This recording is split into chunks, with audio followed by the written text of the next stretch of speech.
very encouraging, very empowering. So thank you for being here. I'm Dr. Chen. Thank you.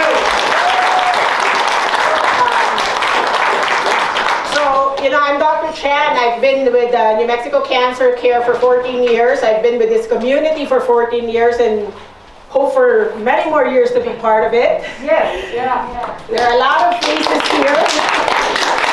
Some familiar, some not, and we'll introduce ourselves as we go. And we'd just like to acknowledge Mr. Pacheco, who's here from Congressman Ledger's office. Thank you very much.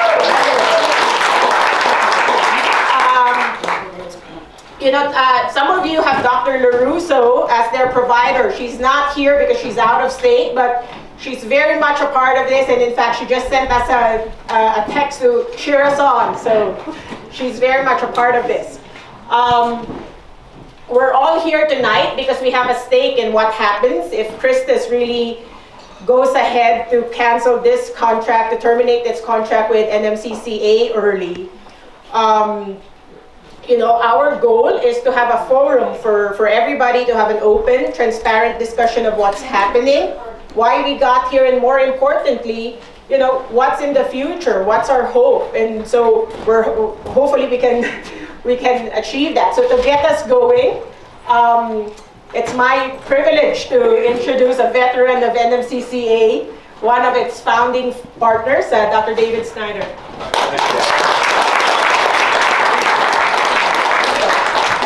So I'm going to give a little history of NMCCA, New Mexico Cancer Care Associates.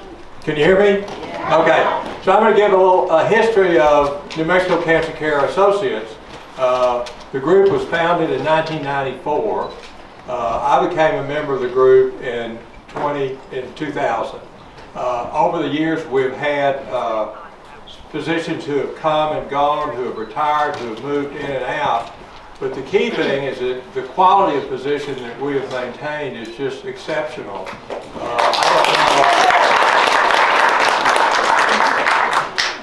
I don't know of any group such as ours that has maintained the quality of physicians that we have and that we have now today. Soon after I joined the group, we partnered with our radiation oncology associates and built the current cancer center, and we opened in 2003. And we maintained that facility with our radiation oncology partners and with the X-ray associates who came into the building and competed with the hospital and did so very, very well. And when Christus came to the community, they said, if you want to have a cancer program, you have to partner with these guys because they know how to do it. And at that time, there was a very creative and administrator who, along with Dr. Herbert, were able to come up with a very innovative and creative contract that has worked really well for the last 10 years or so. Unfortunately, the administration today is 4 administrations removed from the administration that established the contract. It's a management and professional services contract, and it's worked very well. As it came time to renew the contract, unfortunately, the current administration doesn't have the wherewithal to understand the contract, and their first response was to have us work less and have us work more and pay us less. And that didn't seem very good. So then their only solution was for us to be employed physicians. And there are a lot of reasons which you will hear later on tonight of why employed physicians are not good for cancer care. And I'm going to give you one example. It has to do with the cost of care. The hospital has 3 advantages so far as the cost of chemotherapy drugs and what they're able to charge and how they're able to purchase them. The hospitals that are not for profit are able to purchase chemotherapy drugs with a 30% discount. It's called 340B pricing. Secondly, that they're able to charge patients just a plain fee when they come in the door. And I think you've probably known that, see that. It's a facility fee, which a private office can't do. And then thirdly, the prices that they're able to charge the insurance carriers are sometimes 700 times those of what a private office could charge. An example, when we made the transition, I had a lot of patients who were on Leuprolide, which is treatment for prostate cancer, and under a private office setting, we would charge $1,500 for a 3-month dose of Leuprolide. When the hospital took over, the charge was $15,000. So, I mean, yeah, most people have insurance, okay, and most people have third-party carrier, and they have supplements, and may not feel that in their pocket, but over the long haul, you feel that in the charges for that you have to pay for your insurance. So it doesn't just go into the sky and not come back. Everybody eventually feels that down the road. I think you're going to hear more examples of why independent or private practice is much more efficient, much more caring, and much superior to a hospital-based setting. Thank you.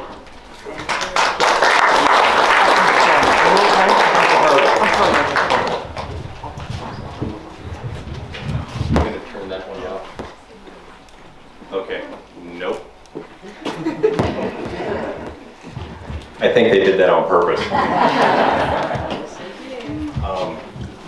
Thank you all for coming tonight. I was talking to one of my patients today, and I said this was honestly the worst experience I've had in my career going through this.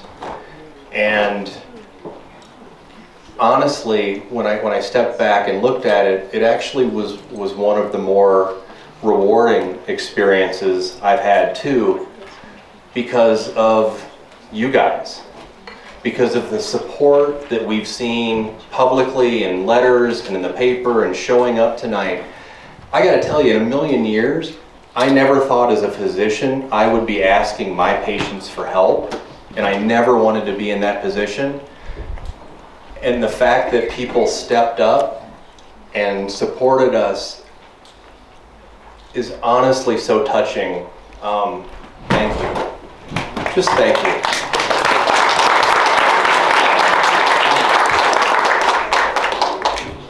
You know, Dr. Schneider was right. We had a wonderful relationship with Christus for over a decade, and I think it's a great hospital. I think we're very lucky to have 2 hospitals in town now. I think from running a hospital, I think they've done a wonderful job. In 10 years, however, our community has changed a little. It's gotten bigger, and another hospital was built here. And we didn't build it, but we can't pretend it doesn't exist. And that was our point. You know, when there was one hospital here for 150 years, and so you either worked with them or for them, and we made it work, and I think services have really improved. But now there's another facility, and our patients were getting admitted there, they were seeing doctors there, and we had no ability to see them. And our point was, we have to be able to take care of our community. We can't pick lines along facilities any longer. It doesn't make any sense for our patients. And, you know, like it or not, Christus was in a position that they control the majority of the market, and it's difficult to let that go. We understand it. We respect it. We simply said, we don't want to play that game anymore. We did not want to be employed. I mean, if you look out there, a lot of our employees have shown up. Some of our employees have been with New Mexico Cancer Care for over 15 years. I see my patients in the grocery store all the time. This is not about aligning with Christus or Presbyterian. This is about taking care of our community. And we felt that this gave us the opportunity to do that, to become independent, start having really meaningful conversations about value and the cost of care, and continuing care for our patients. And I'm sorry, hospital, but you can't just close your eyes and pretend that time has stopped. Santa Fe is different than it was 10 years ago, and if we don't change with it, we're not doing our job. So I'm going to pass this off to our newest member of the team and let her tell you a little bit about some of the things that are happening currently, and then we'll keep moving, okay?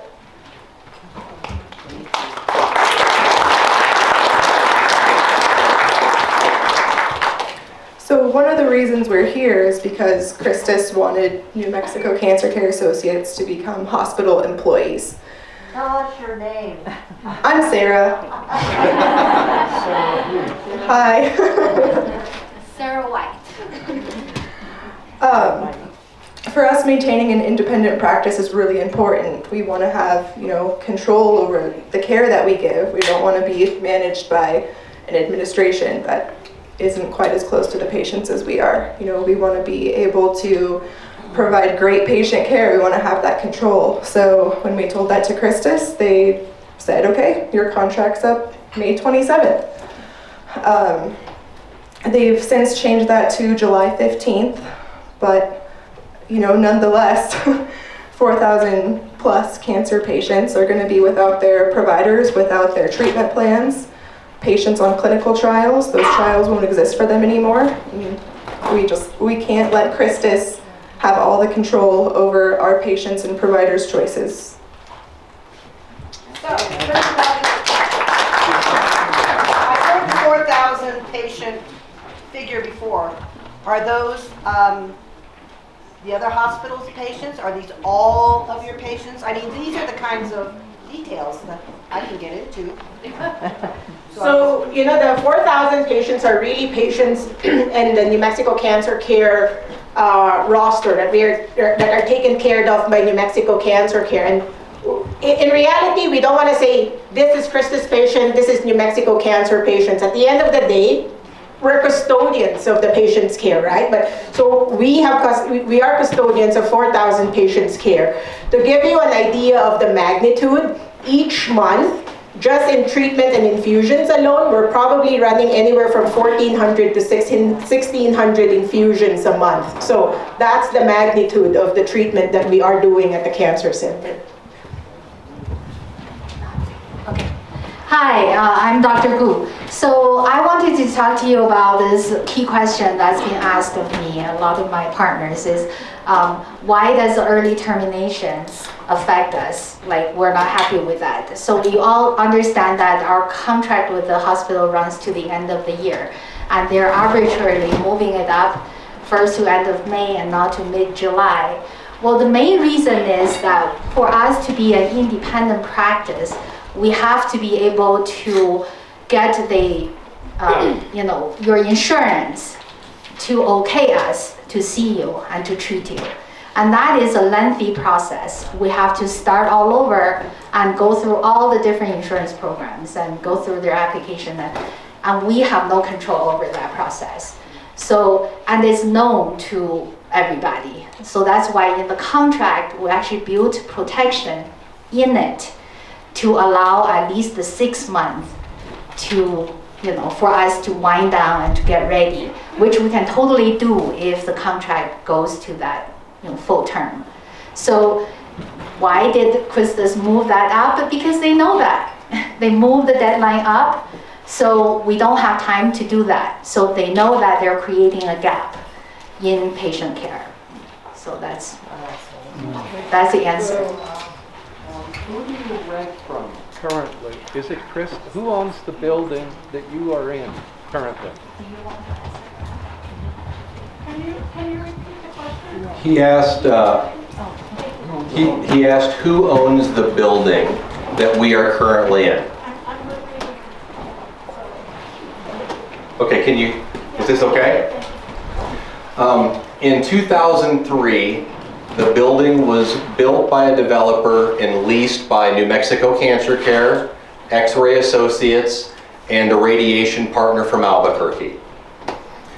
When Christus partnered with us in 2012, those leases were signed over to them so they could bill according to government regulation. The deal is that if we split up in the future, if we decided to go our separate ways, those leases were to be returned to us, and it's pretty clear. Right now, unfortunately, they're signaling that they're not interested in returning those leases to us. And so this early termination, it's about insurance companies, but it's also about making sure we have the physical space to take care of everyone. So it's an excellent question and an unfortunate added wrinkle. So they said that you have breached the contract? Is that why they're terminating it early? Or what? There is a contract dispute. Let us answer this with Dr. Chan. Is that okay? Sure, that's fine. Okay. Please repeat the question. So he asked, Christus has alleged that we've breached the contract and that's why they're terminating it early. So I think it's very clear, right? I mean, it's on the papers that they're alleging that we breached the contract and it's a reason for termination for cause. And the reason that they've cited is administrative responsibilities that apparently we did not fulfill, such as, not going to committee meetings for X numbers, so on and so forth. So in reality, we have actually already answered those claims and proved to them that they were not accurate, number one. Second, if you really think about it, we've had a partnership with them for a decade. We've run the cancer center. It's been a high quality program. We did not hear anything about, our being derelict on our administrative duties. And really, it's not a reason for termination for cause even. This is something that needs to be discussed because otherwise, patients' care is really put into in a position of danger. So the simple answer is they allege we had a breach. We did not have that breach. We've already answered it, but they're pushing through regardless. Might I ask what your strategy is, because I used to do contracts, what your strategy is to counter these allegations? Excellent, Ms. Bettencourt. I can tell you that at this point, we have a double lifetime dose of dealing with legal people, so that's all in the works. I mean, a part of it, really, our strategy is going through the legal system. We've been back and forth with their lawyers, and a large part of it is, this is the strategy. We have to engage the patients. We all have a stake in this, and we're hopeful that if Christus sees that the community is behind this, that the community, that a good outcome from this is important, that they rethink their strategy, that they'll put aside short-term business goals and really come to mediation and come in good faith. That's a big part of our strategy. Thank you. What happens, I read in the paper that they don't even have a facility started yet. What is that about? Why do they have to do this so quickly if they don't have a facility started yet? I mean, that's so I'll repeat the question, I'm sorry. She asked, I keep forgetting, I apologize. If Christus is planning on building a new facility, they've announced it, they've announced that the completion date is several years from now, why would they make this move early if they're not ready? And very honestly, that was something that took us all by surprise also. About a week after they decided to start another cancer clinic upstairs, they made this rather large announcement, and we really felt that the announcement of a new cancer clinic was directed at our group and our partners and any other physicians that were contemplating independence rather than really making a proactive move for the community. This is not Field of Dreams. You don't build an $80 million facility and hope oncologists and patients show up. Well, I think you all need to call that number, and that CEO woman, I did. Because she needs to hear from the individuals ourselves.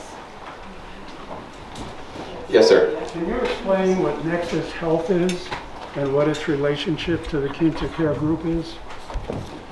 So today, Nexus Health is, he asked what Nexus Health was, as it's come up in the newspaper several times. Currently, Nexus Health is an independent orthopedic group in town. Several of the surgeons from Christus decided to leave an employed practice and started an independent practice called Nexus Health. They've been in business and seeing patients for several months. What Nexus Health hopefully represents is a strong, independent practice and choice for providers in this community. It really has no relationship to the current discussion. So you are not members of Nexus Health? My partners are not members of Nexus Health, no. But you are not? You said your partners, what about you? Yeah, I am. Okay. I am. And Nexus Health started the ortho program at Presbyterian. That's correct. That's correct. What was the question? What was the statement? That you are a part of Nexus? I have been, yes. The orthopedic surgeons, when they started talking about this, it's difficult to go from an employed position to an independent position without experience. And so it is a practice location. They are not aligned with either facility right now. They're an independent practice. But they only do surgery at Presbyterian. Actually not correct, sir. I'm sorry. Dr. Garcia fixed a hip the other day at Christus.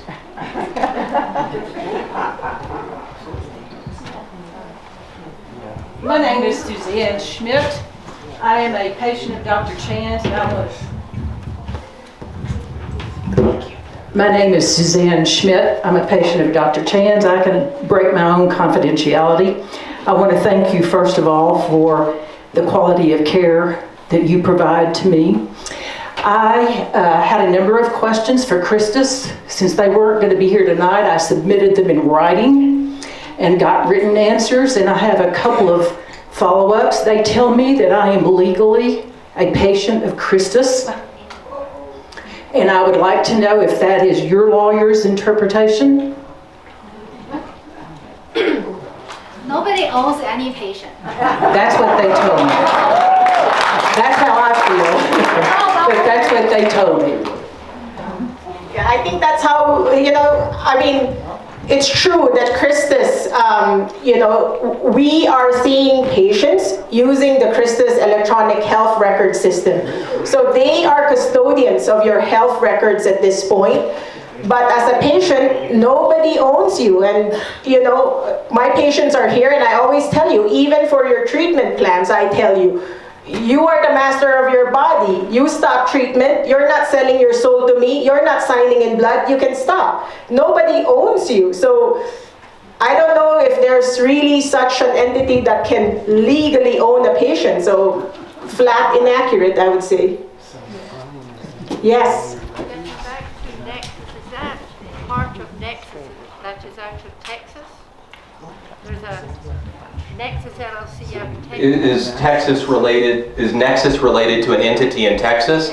It is not in any way. It is an independent physician organization here in Santa Fe. Yes, ma'am. Since Christus has a whole battalion of lawyers, and I fear that the Cancer Center only has one, perhaps, or more. why not employ more? I have a suggestion for someone who I think would be very buffet in favor of the cancer center. The question was, if Christus has a whole cadre of lawyers and we have one, maybe we could use some help, essentially. So first of all, our lawyer is really smart. So I'll go ahead and give him some credit. But we can talk afterwards, and we really appreciate it. It is a little bit of a battle of resources, to be honest with you, and the delays and all of the legal kind of nonsense has its own goal. Go ahead. So, totally excuse my naivety and ignorance on all of this, but all I can tell you is that I'm really stressed out about this. I'm really scared about this for what he's going through, and I'm wondering, I don't know anything about this, but would a class action lawsuit over this help your situation at all? Does anyone know anything about this? Is that helpful? Because I'm pissed off and just want to do something, and I feel so helpless. So we truly understand your concern. I mean, you know, the uncertainty that this has brought, the letters that you have gotten from Christus, I think, has not really clarified anything. And just to be clear, you know, in the same light that we have no access to your contact legally, because again, Christus owns those systems. So that's the reason why we have a media presence, a social media presence that we did not have before, in order for us to reach out to patients. Is a class action suit what we're looking for here? I mean, realistically, our goal really here is to put patient interest first over, you know, business strategy. And we're hopeful with this mediation that Christus will come to sense, will come in good faith in order to put patient interest first, and that, you know, a long drawn out legal battle does not have to happen. So we're not there yet. Hopefully we won't get there. I mean, this is really why it is important that Christus knows, you know, the community is watching, that you know, they cannot really waste the goodwill, the good reputation that they have built over the years. This can be done fairly, reasonably. It can be done honorably if they can, you know, come to terms and honor the obligations in the contract. Well, if you get there, I'm your person. Yes. Yes, ma'am. Yeah, first of all, Christus should be here, right? I mean, it's a disgrace that they're not here to at least hear this, because we're all on the same side.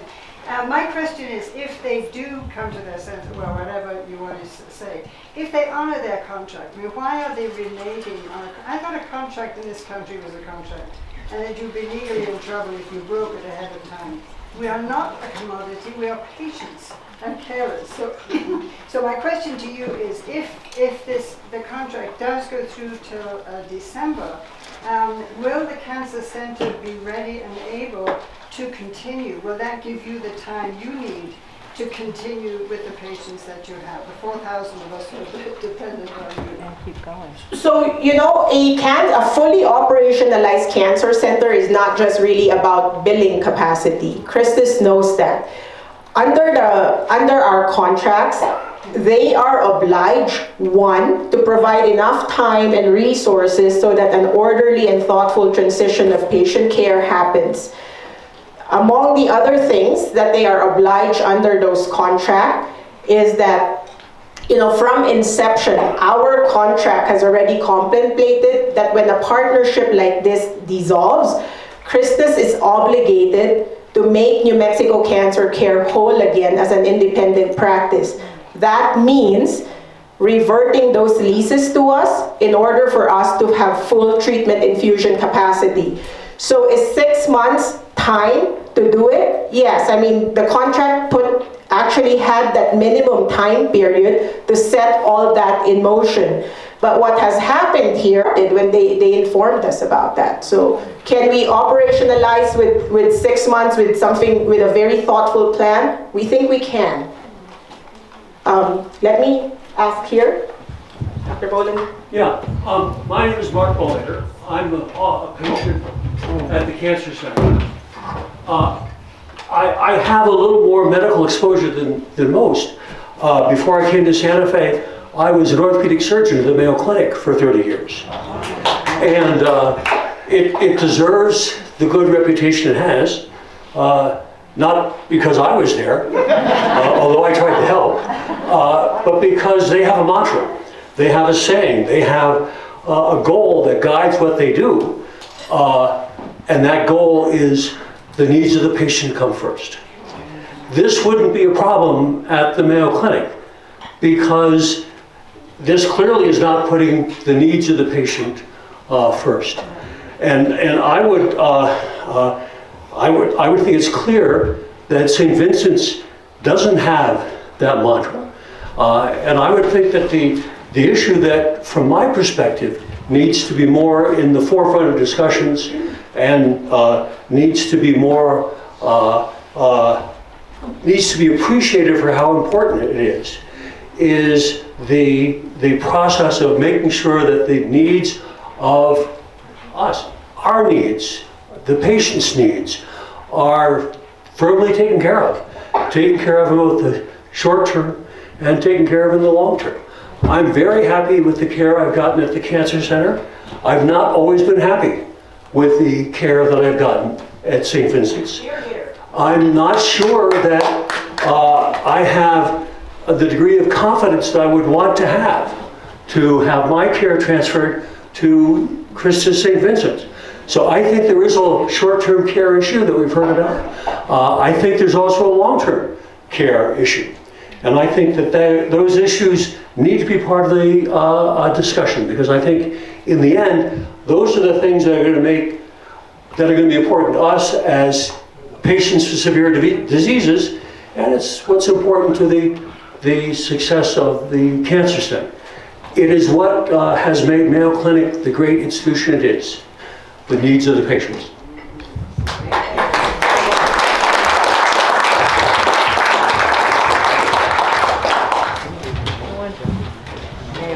I was just thinking the same thing. I actually have a couple questions. Number one, if you have social media, don't just put it on your Facebook page or anything. Use things like Santa Fe Bulletin Board. When I posted this on our Facebook under Santa Fe Bulletin Board, I got over 200 people responding. So use social media. It's one way you equalize David and Goliath. Secondly, I would like to know a little more specifically about the mediation process. Who are the mediators? How do they get picked? How long does the process take? When does it start? And finally, I can't thank you enough for the care you have given us.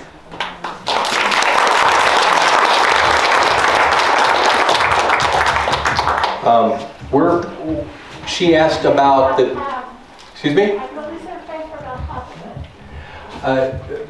The main question was about how the mediation process will work, the timeline and who's involved. And also a recommendation that when you use social media, post it on the Santa Fe Bulletin Board. I think that's what are you saying she didn't say that? Or, oh, she just said, okay, she's just saying try to post it on social media. From our standpoint, we're rookies at mediation.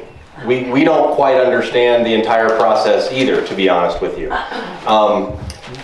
We were told initially that there were 2 mediators in New Mexico for us to choose from. The lawyers had a discussion and they chose one that both sides were comfortable with. It starts Monday. We have 2 days reserved to work this out. I don't honestly know if I'm allowed to say who the mediator is. No. It's an independent mediator. But I don't think that's appropriate. And the only other thing I would say is you know, there's two issues, everyone. We have current issues with Christus regarding the space and the other oncology clinic that they're setting up and issues like that we have to discuss. And then we have to get down to the brass tacks about how are we going to take care of these patients. And that's the goal of the mediation. We'll be happy if we can get out with those issues solved.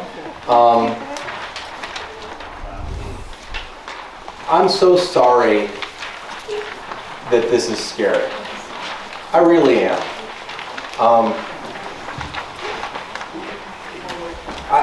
I don't think any of us ever thought we would be here having this discussion. And if we have to take care of you in a mobile home in the Walmart parking lot, we're going to do it. Okay? I don't know who to go to. We'll bring Anna along. I'm so sorry. My name is Jane. There's a subject that's kind of awful, and I'm sure nobody wants to talk about it. But my experience is that all my medical bills of any kind go to Christus to be paid. Their bookkeeping department is horrendous. I don't know if anybody else has had a problem. And I don't know how you make the switch if you're able to. Are you going to gather all those and who owes what to whom? I mean, every single month is a mistake. Maybe every week there's a mistake.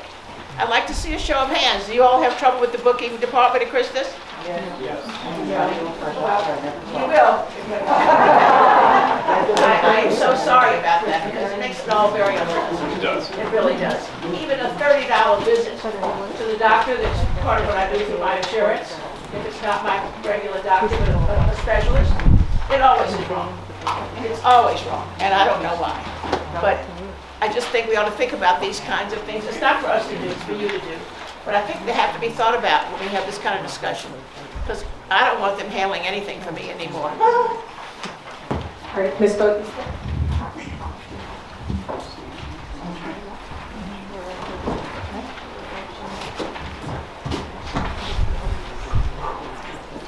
Thank you for being here. I know.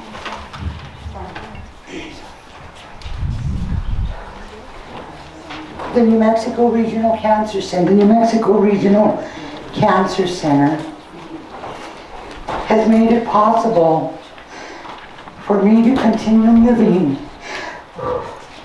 after a diagnosis of stage 3D lung cancer, which metastasized. I came here in 2020 because a world-famous doctor and the Mayo Clinic was here to support us. In January, my family and I heard that they were going to be building a new cancer center, and we were excited. We thought, wow, this is really great, because we knew the patient load was heavy. And then there was little communication after that. In February, my world-renowned, wonderful oncologist retired.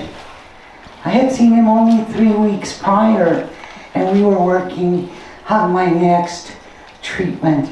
So his retirement was a shock.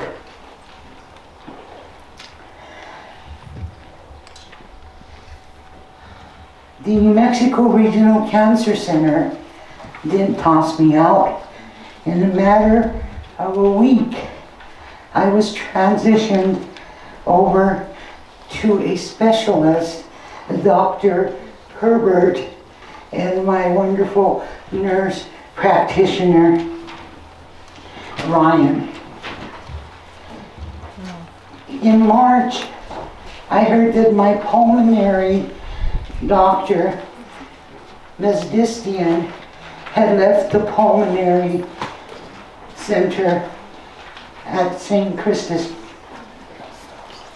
I received from Lillian Montoya a letter on April 14th, which was addressed, "Dear Patient."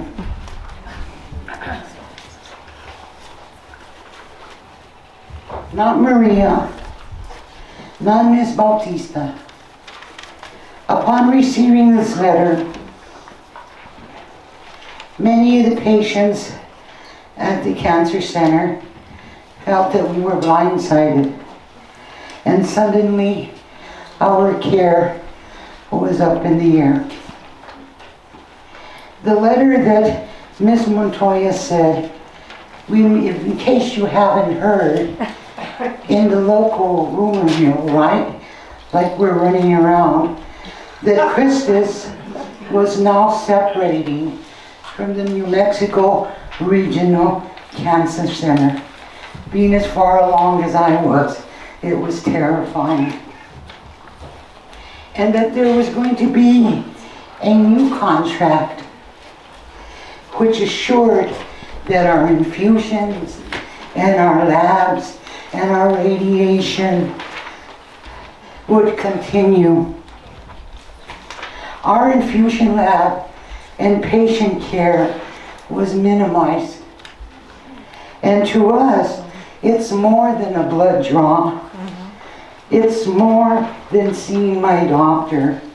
It's a continuum of care and not a spot check. When Dr. Mesdistian left, there was no communication to me, no assignment or transition to another physician, and I found via quote, the rumor mill, that he was gone. At this moment, almost 4 months later, they still have not assigned my care in the pulmonary area and have neglected to fulfill their commitment. Instead, we were transferred to Hope Wayne, and they said, if you have any questions, call that number. And we want you to know that this is keeping within our ministry. On May 7th, I received another letter. This time it was directed to "Dear valued patient." Suddenly, I am addressed as a valued patient. Not Ms. Bautista, not Maria, but now I'm a valued patient. So I said, cost $4,000 times blah, blah, blah per month. Oh, we're building the new cancer center.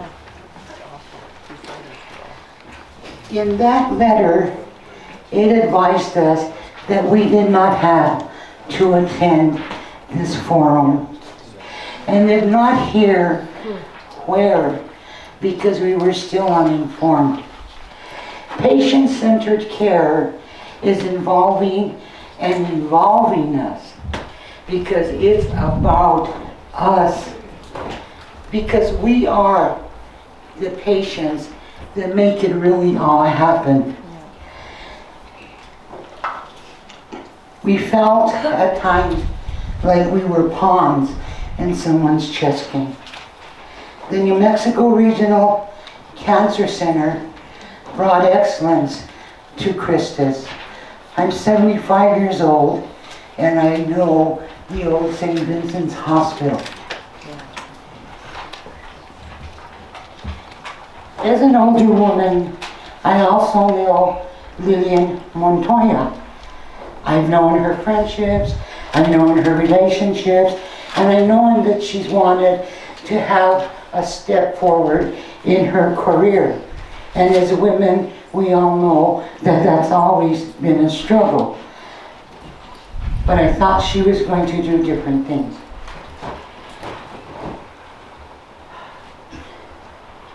It looks like now cancer patients and fancy sound bites is what she's more concerned about, because she says she's a power broker. All of my visits at the New Mexican Regional Cancer Center, pre-COVID, after COVID, pre-fire, after fire, and even still raging, has always been about health, social distancing, cleanliness, and most important, the one-to-one interaction with every single person in every single department who says, "Hi Maria, how are you doing today?" That is more than a move to a building to people who are now in 4-stage terminal lung cancer. I got out of bed today from my hospice, with my hospice permission, to come. And I'm glad I did, because I haven't been able to eat anything for the last 2 months that was solid, and I ate grapes. And there was a donut.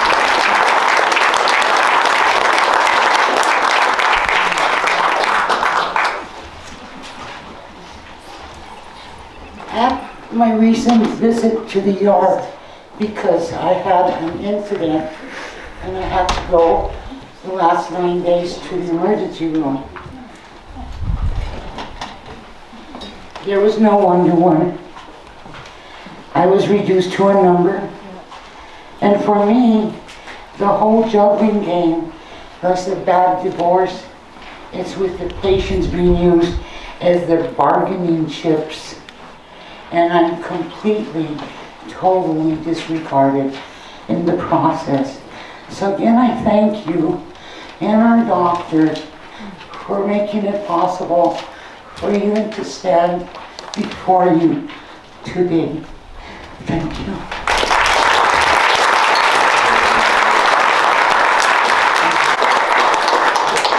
Are any of the governmental oversight, medical oversight organizations, medical board, et cetera, involved in this at this point?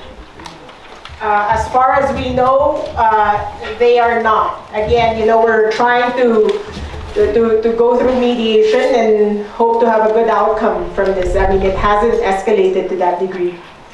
Hold on, okay? I think Ms. Dean has a question.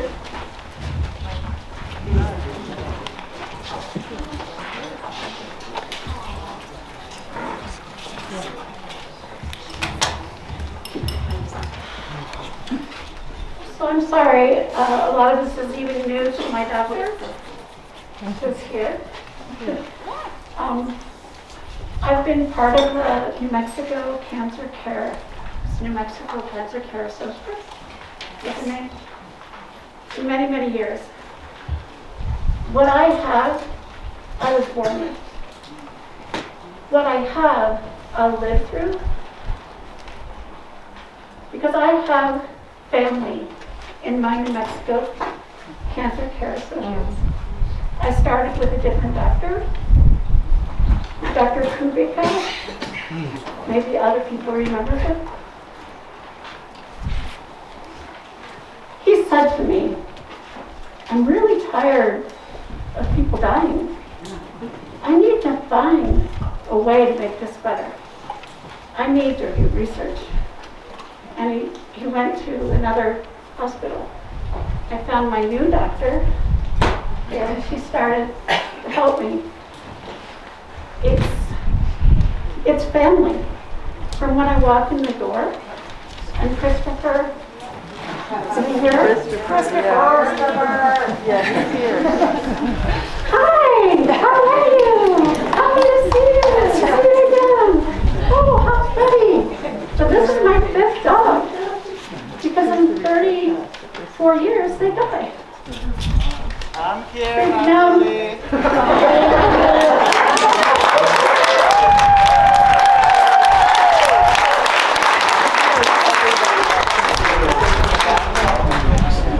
So my question is,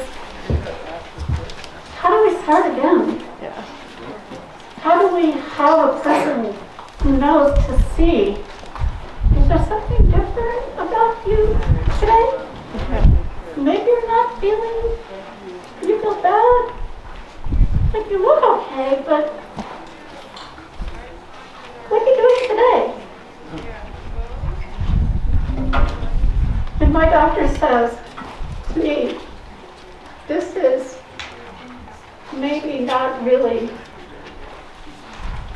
worst problem. But now she sees me signing. Now she sees me using a different form of communication. But that's for a different thing. But if this is my cancer family, where do I find that? Thank you.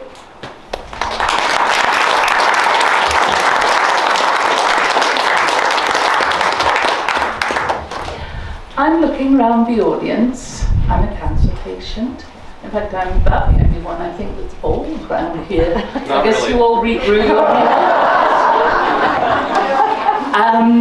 I'm seeing a lot of people who are obviously been a long time in the community and everything. One person who should be susceptible to being talked to since she's running for election is our dear governor. Seems like a place to start. The Roundhouse, it's like down the road there. I actually live 2 hours away, but it's down the road. Seems like a lot of people could just get busy there and bug these people. What do we pay them for? And the other point I will make is for the mediation. Oncologists do not grow on bushes, under trees, or in the soil. There's a shortage of oncologists. There's a shortage of all medical people. So basically, if Christus St. Vincent really gets stupid and manages this, they don't have oncologists. Well, duh. It just doesn't quite make sense to me. Though we're talking power, money, privilege, whatever, yeah. But if you have no oncologists, you can't run a cancer center. I mean, it's that quick. And then the patients can really squall. I'll be one of them. I shriek. There you go. So just to be clear, I think, based on Christus's press release, they have, I think, been able to hire new oncologists, as difficult as that is, because they do have the resources. But we really don't think it's right either way. We're not just, patients and doctors are not just cogs in the wheel that it's not a plug and play. Even if there are oncologists to take our place, the point really of the matter is there are relationships at stake. There are treatment plans that have been thoughtfully designed for each patient. It's not fair, it's not right, and it's frankly dangerous to separate patients from their physicians, separate them from their patient care. So, I just want to, I don't know if you guys read what Lillian puts out, but I read everything. I used to be a community organizer in Bayview Hunters Point in San Francisco, so I read everything. And what they said was that if you're a patient at Christus, a cancer patient here, then you can look at your services. That's what they said in their last letter, that you're not going to be cut off until the contract's over. Now, the question is, when is the contract going to be over? That's my question. The question, and that's what you're fighting for, is that at least have the fighting chance to put together your organization, your operations, so that you can carry on. I think it's horrible that they would cut out people from Presbyterian, whether it's 10% of your patient load or 15 or 20, because that forces people to go to Albuquerque. Where else to go? And I would be pissed off if I had to go to Albuquerque for one more thing. I'm just saying. So, I'm just thinking how you can organize a community to get more bang for your buck.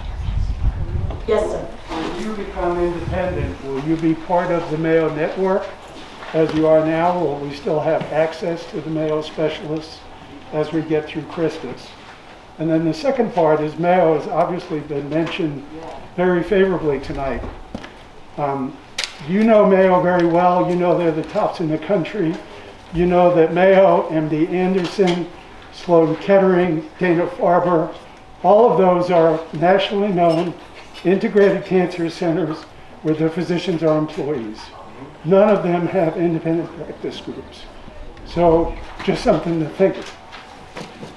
No, I think that's an excellent point. I'm not sure any of us would really confuse Christus with any of those names. No, but when you talk about the long term, isn't that what Christus is trying to do? Become an integrated system which nationally has been proven to be the preferred model for our screwed up, you can't even call it a system of care. I think we would probably differ on that long-term goal. That's all I can really say. You know, all of us trained all over the country, all over the world, and we have a network of trusted colleagues, places we call. I was on the phone with MD Anderson today. I was on the phone with the University of Colorado today. And we all sit together and work on these cases together. Cancer care is enormously complex. Yeah, the Mayo Clinic network, it's a wonderful relationship. We're not knocking that in any way, shape, or form. The truth is that we work every day to put these treatment plans together with national guidelines, with our partners, with trusted colleagues around the world. And that doesn't go away because of a soundbite or a sticker on an ad. That's not the way medicine works anymore, thank God, right? You're supposed to get the same quality of care no matter where you live. You don't have to wake up one day and say, geez, I wish I was diagnosed in Houston, right? I mean, that's why we do this. So I appreciate the question, but medicine, as we've said, is changing, guys. So to be more specifically, my labs go to Mayo for interpretation. If you become independent, will my labs still go to Mayo for interpretation, or are they going to go to some other nondescript lab? Well, I honestly don't know your situation. My assumption is that your labs get sent there to run on their machines. Well, I get reports from a Mayo doctor. Yeah, it's simply about having the machines. I don't quite know how to answer that. I'm sorry. So just to be clear, I understand what your question is about your labs going to the Mayo Clinic. So it goes to the Mayo Clinic simply for one reason. Christus's lab is contracted to Mayo as a reference lab. There is a sign out from their pathologist if they run some specialized tests like flow cytometry and other things.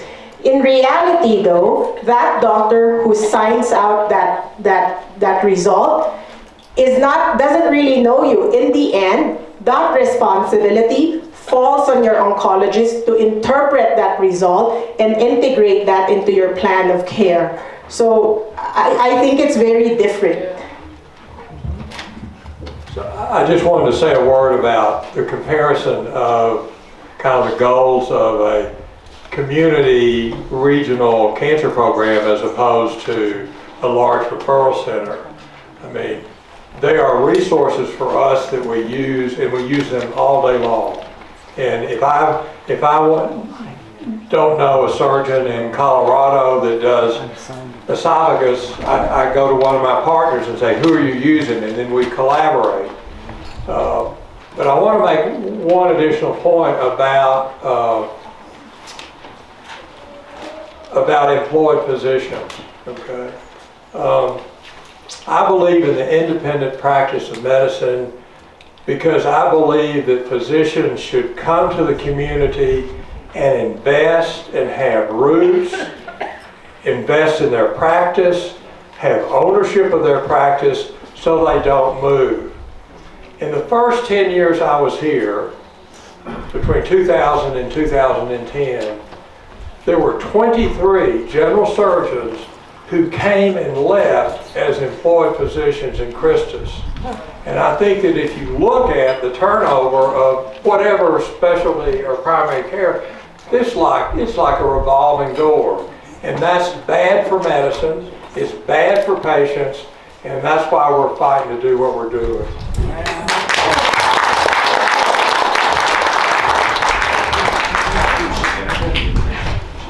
I'll be quick. I too can give my name. I'm really disappointed that Christus isn't here because I have a good question for them. My name is Cindy. I've been a patient, Dr. Herbert's.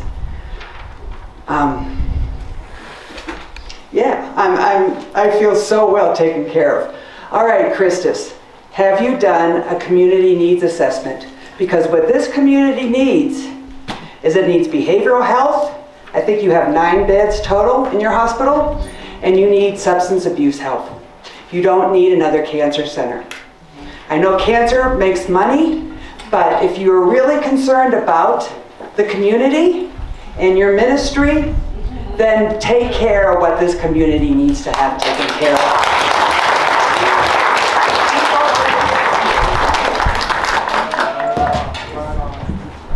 Good evening. I'm a cancer survivor twice. Both of the cases were very complicated. And I've come here from Las Vegas to support my family because all the team has become my family. And I want my family to be happy. If my family is happy, I'm happy too. So I want just to come to see their smiles, their involvement, and them showing their knowledge and qualifications just to treat us. And being treated twice and become cancer survivor. I'm a researcher now, I become a researcher, and my research is connected with cancer survivors. I'm writing about myself, about our family, and I really want to support them. Thank you very much. It's just my choice to say thank you for their involvement, for all their treatments organized.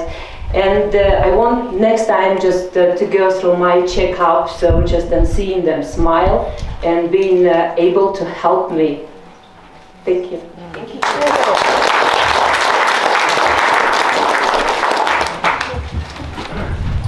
I don't need it. It's nice we're going to put this on. It's nice we're going to put this on social media, sign petitions. But maybe we should take it a step further. In my opinion, action speaks louder than words. How about we all show up at the hospital, do a little picket, a nice peaceful demonstration, wheelchairs, oxygen. Maybe they might get the idea. If anybody can't hear me, let me know. Let's all pick a date and show up.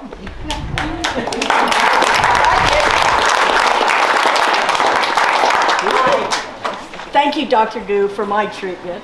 My name is Maggie Regal. I've been here a lifetime, and I want to go to the worst case scenario. What is the worst case scenario if you can't mediate? What is the worst case scenario if the contract is dissolved by July? What happens at that point?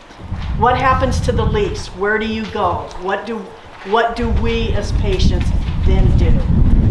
So the worst case scenario is that really if Christus gets its way, gets all that it wants on the table, and is not fair about this mediation, we'd be forced to take up our legal recourse. But we do understand and we're realistic that a legal recourse is likely to take time, and we're hopeful that we don't go to that. If really nothing comes out of it, the reality is that if they're not able to give us a viable way to practice, we cannot practice. I know that, on Christus's update, they say, we told New Mexico Cancer Care we'll do their billing for them.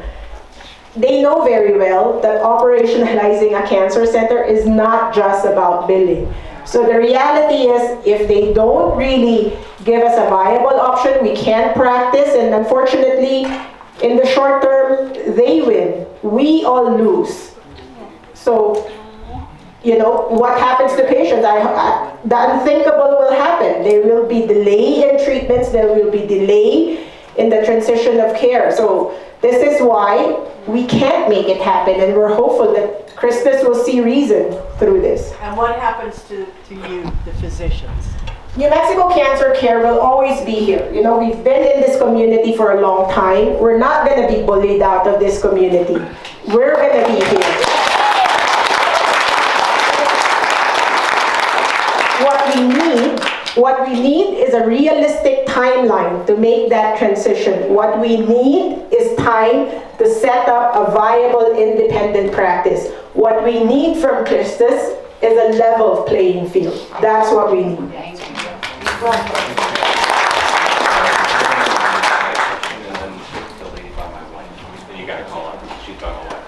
Okay, ladies first, and then you, sir.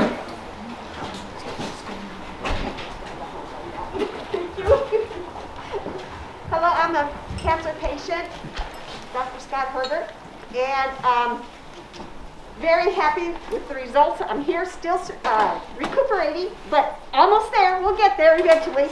Not 100%. Remember that, not 100%. But I think we talked about the cancer community. It's been brought up. And I am from the Valley, Espanola. And I just don't see people here from the Valley that I recognize. And when I'm at the cancer center with my treatments, I saw a lot of people there from the Valley.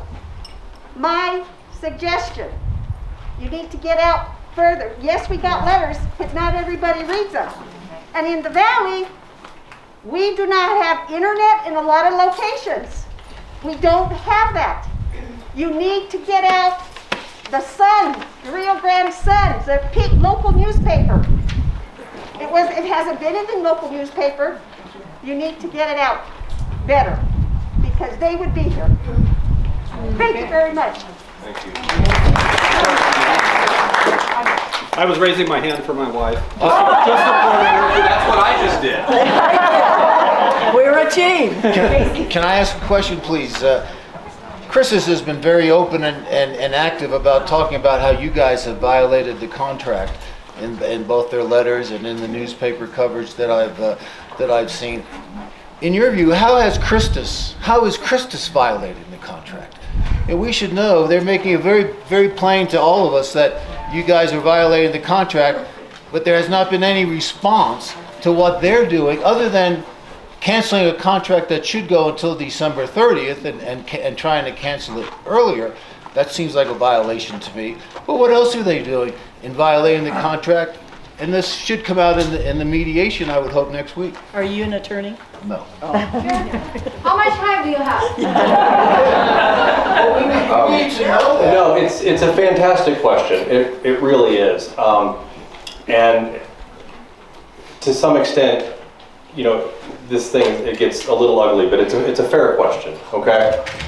When we were a very successful private practice and Christus came into the community, we worked with Bruce Tassin, who was the chief operating officer at the time, then CEO, and then he moved on to larger health systems.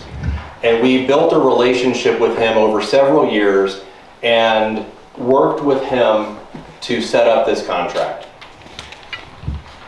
Our position at that point was, we think that together we can do great things in this community. There's one hospital, there's one cancer group, let's do it. At the same time, we acknowledged what we would be giving up and risking in that relationship, because it is not easy for a group of providers to restart. So we have certain protections put into that contract, that during the life of the contract, we would be their cancer providers. They wouldn't set up another clinic, right? Because we're working with them. Well, they did that. We said that we've worked so hard to recruit a talented team of individuals and a talented staff. Again, our staff, some of them have been here longer than I've been here.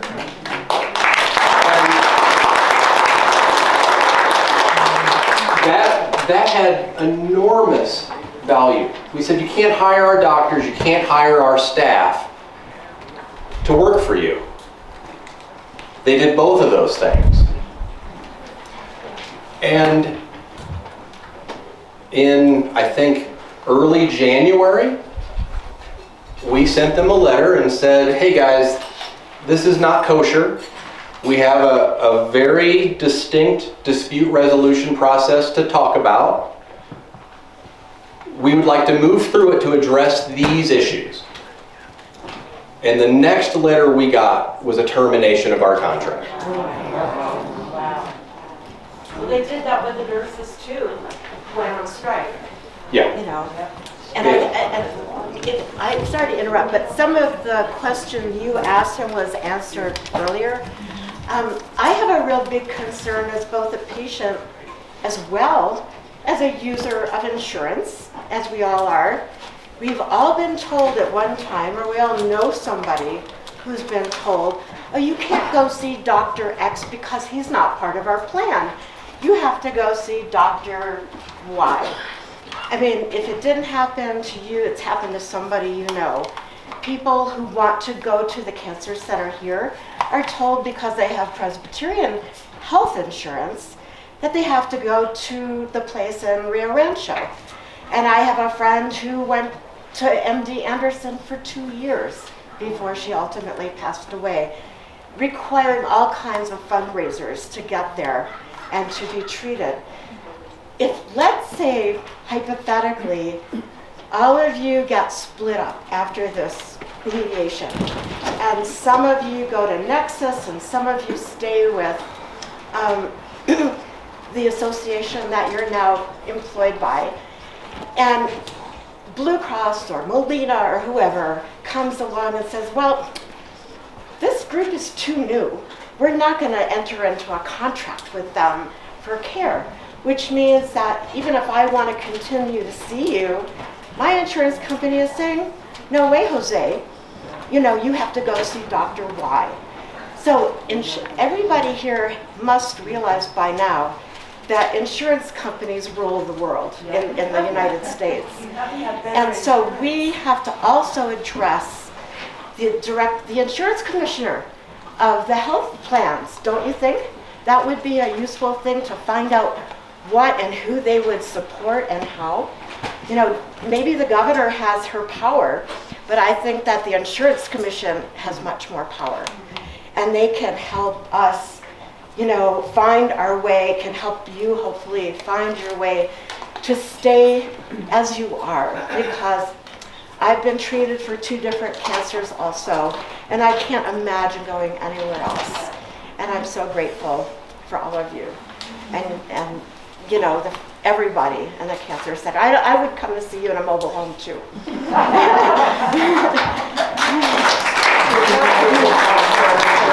Yeah, that's a wonderful question. And Presbyterian senior plan patients are not contracted with our cancer center, and they are forced to drive to Albuquerque, which is a vulnerable population. We honestly felt that was the canary in the coal mine.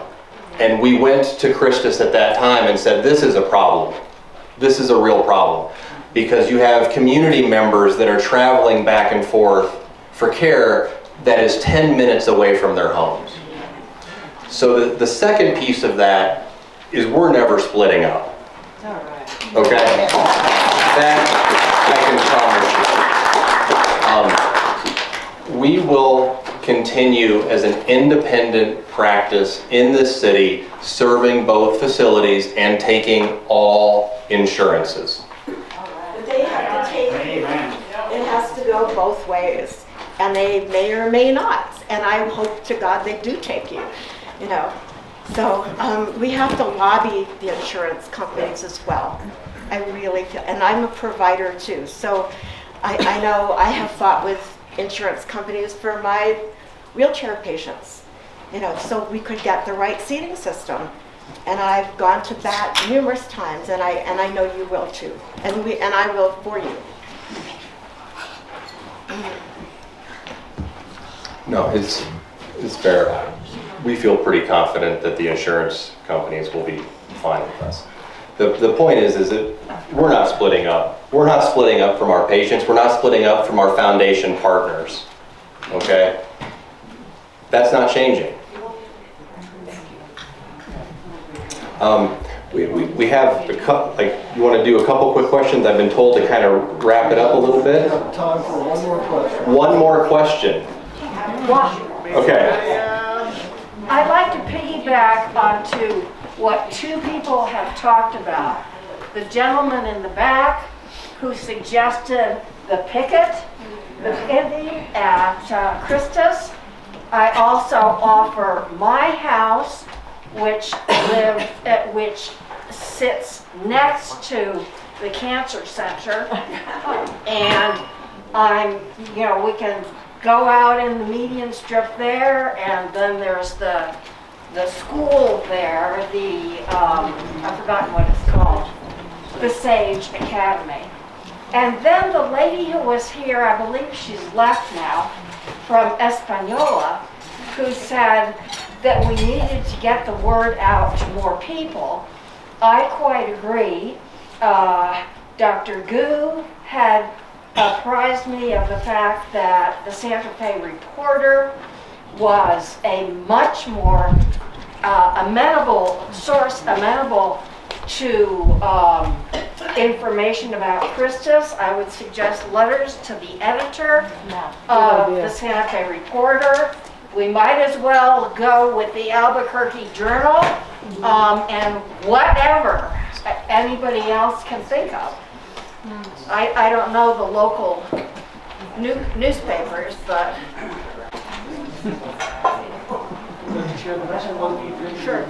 I wanted to thank you guys for fighting for our care, for fighting for us, for fighting to make sure that